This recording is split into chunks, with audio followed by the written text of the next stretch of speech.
Hello guys, അപ്പോൾ ഇത് നമ്മുടെ കോഴ്സ് ടോപ്പിൻ്റെ സ്റ്റിച്ചിങ് വീഡിയോ ഉണ്ടാ. ഞാൻ കഴിഞ്ഞ ദിവസം കട്ട് ചെയ്ത് വെച്ച ഫാബ്രിക് അല്ല സ്റ്റിച്ച് ചെയ്യണത്. ഇത് നമ്മുടെ കസ്റ്റമറിന് ഇതെന്തായാലും കൊടുക്കാനുള്ളതുകൊണ്ട് ഇതിൻ്റെ തന്നെ വീഡിയോ എടുക്കാമെന്ന് വിചാരിച്ചിട്ടാ. ആദ്യം തന്നെ നമ്മൾ കട്ട് ചെയ്ത് വെച്ച ഫ്രണ്ട് പോർഷൻ്റെ പാനൽസ് എല്ലാം കൂടി ജോയിൻ ചെയ്ത് എടുക്കണ്ട കേട്ടോ. ഞാൻ ലൈനിങ്ങും മെയിൻ ക്ലോത്തും കൂടി ഒരുമിച്ചാണ് കേട്ടോ ജോയിൻ ചെയ്തേക്കുന്നത്. പിന്നെ ഓരോ സ്റ്റെപ്പ് കഴിയുമ്പോഴും ഞാൻ എൻഡ് ചെയ്ത് കൊടുക്കുന്നുണ്ട്. ജോയിൻ ചെയ്ത് കഴിയുമ്പോൾ ബാക്കിലോട്ട് തന്നെ ഈ പീസ് രണ്ടും ഓപ്പൺ ചെയ്ത് വെച്ചിട്ട് അയൺ ചെയ്ത് രണ്ട് സൈഡും സ്റ്റിച്ച് ചെയ്ത് എടുക്കാം കേട്ടോ.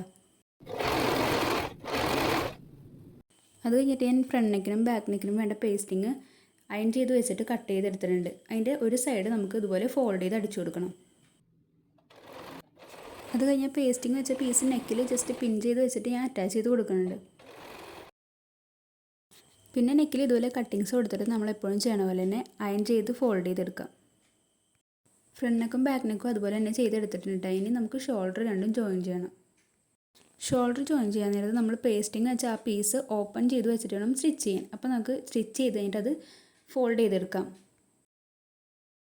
അങ്ങനെ ചെയ്യുമ്പോൾ ഷോൾഡറിൻ്റെ അവിടെ കുറച്ച് ഫിനിഷിങ് ഉണ്ടാവും. ഷോൾഡർ ജോയിൻ ചെയ്ത് കഴിഞ്ഞിട്ടുണ്ടെങ്കിൽ നമ്മുടെ അടുത്ത സ്റ്റെപ്പ് സ്ലീവ് അറ്റാച്ചാണ്. സ്ലീവിൻ്റെ കട്ടിങ് വീഡിയോ എടുക്കാൻ ഞാൻ മറന്നുപോയി. അതുകൊണ്ട് സ്ലീവിൻ്റെ വീഡിയോ വേണമെങ്കിൽ കമൻറ്റ് ചെയ്താൽ ഞാൻ സ്ലീവിൻ്റെ മാത്രമായിട്ടൊരു വീഡിയോ ചെയ്യാം. സ്ലീവ് കട്ട് ചെയ്തെടുത്തിട്ട് ഒരു മെയിൻ ക്ലോത്തും ലൈനിങ്ങും കൂടി ജോയിൻ ചെയ്ത് അറ്റാച്ച് ചെയ്തിട്ടുണ്ട്. ഇനി അതിൻ്റെ സെൻറ്റർ പോർഷനും സൈഡിലും രണ്ട് നോച്ചസ് ഇട്ട് കൊടുക്കണം. ഇതിൽ ഞാനിപ്പോൾ പഫ് സ്ലീവാണ് കേട്ടോ ചെയ്യണം. അതുകൊണ്ടാണ് കേവ് നല്ല പൊങ്ങിയിരിക്കുന്നത്. സ്ലീവിൻ്റെ സെൻറ്ററും പഫ് എത്ര വേണമെന്നുള്ളത് 3 ഇഞ്ച് എടുത്തേക്കണം. അപ്പോൾ അതും കൂടി കൂട്ടിയിട്ടാണ് ഞാൻ നോച്ച് മാർക്ക് ചെയ്തേക്കണത്. അപ്പോൾ ആ നോച്ചിൻ്റെ അകത്ത് വേണം നമ്മുടെ പഫിൻ്റെ ഈ ഫ്രിൽസ് നിൽക്കാൻ.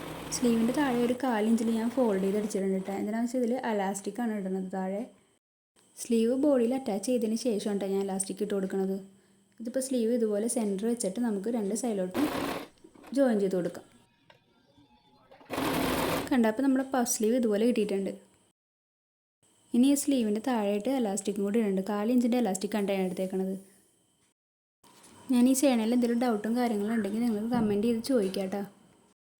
എലാസ്റ്റിക് ഇങ്ങനെ ഫുള്ള് കയറ്റി എടുത്തിട്ട് ഈ അറ്റത്തെത്തുമ്പോൾ 1 ഇഞ്ച് ഇട്ടിട്ട് നമുക്ക് അടിച്ചു കൊടുക്കാം. രണ്ട് സൈഡിലും അതുപോലെ തന്നെ അടിച്ചു കൊടുക്കണം കേട്ടോ.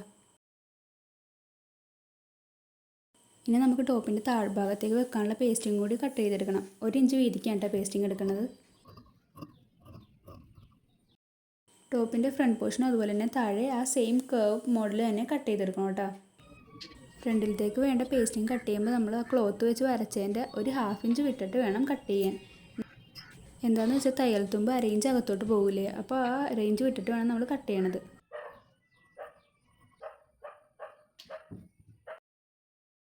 ഇനി കട്ട് ചെയ്ത രണ്ട് പേസ്റ്റിങ് ലൈനിങ്ങിൽ വെച്ചിട്ട് നന്നായിട്ട് അയൺ ചെയ്തെടുക്കാം. എന്നിട്ട് നമ്മൾ നെക്കിൽ ചെയ്യണ പോലെ തന്നെ രണ്ട് സൈഡിലും 1/2 ഇഞ്ച് സീം ഇട്ട് കൊടുക്കാം. പിന്നെ ഞാൻ ഇത് കട്ട് ചെയ്തെടുത്തിട്ട് ഒരു സൈഡ് മാത്രം ഫോൾഡ് ചെയ്ത് അടിച്ചു കൊടുക്കുന്നുണ്ട്. അതിനുശേഷം നമുക്കിത് ടോപ്പിലോട്ട് അറ്റാച്ച് ചെയ്യാം. ഫ്രണ്ട് പോർഷൻ്റെ കേർവായിട്ടുള്ള പേസ്റ്റിങ് സ്റ്റിച്ച് ചെയ്യുമ്പോൾ നമുക്ക് ആ രണ്ട് കേർവ് വന്ന സൈഡിൽ രണ്ട് കട്ടിട്ട് കൊടുക്കാം. സ്റ്റിച്ച് ചെയ്യുമ്പോൾ ചുളുക്ക് വരാണ്ടിരിക്കാനായിട്ട് അങ്ങനെ ചെയ്യണത്. പിന്നെ എല്ലാവരും ക്ഷമിക്കണം, ഞാൻ ഇതിലും സിബ് വെക്കണതും സൈഡ് ജോയിൻ ചെയ്യണതും ആഡ് ചെയ്തിട്ടില്ല കേട്ടോ. ഇത് കസ്റ്റമർക്ക് ഇന്ന് കൊടുക്കാനുള്ളതുകൊണ്ട് ഞാൻ സ്റ്റിച്ചിങ് വേഗം ചെയ്ത് തീർക്കണമായിരുന്നു. ബാക്കി വീഡിയോ എടുക്കാൻ പറ്റിയില്ല. കുറച്ചൊരു സ്റ്റിച്ചിങ് വീഡിയോ വേഗം വേണമെന്ന് കമൻറ്റ് ചെയ്തിട്ടുണ്ടായതുകൊണ്ടാണ് ഉള്ളത്ര ഞാൻ പെട്ടെന്ന് അപ്ലോഡ് ചെയ്തത്. ഇതിൻ്റെ കൂടെ പ്ലീറ്റഡ് സ്കർട്ടാണ് ചെയ്തിട്ടുണ്ടായിരുന്നത്. ഇതിൻ്റെ ഫൈനൽ റിസൾട്ട് ഞാൻ അടുത്ത വീഡിയോയിൽ കാണിക്കാം. അപ്പോൾ ഈ വീഡിയോ അത്രയുള്ളൂ. എല്ലാവരും ട്രൈ ചെയ്ത് നോക്കണേ. Bye bye.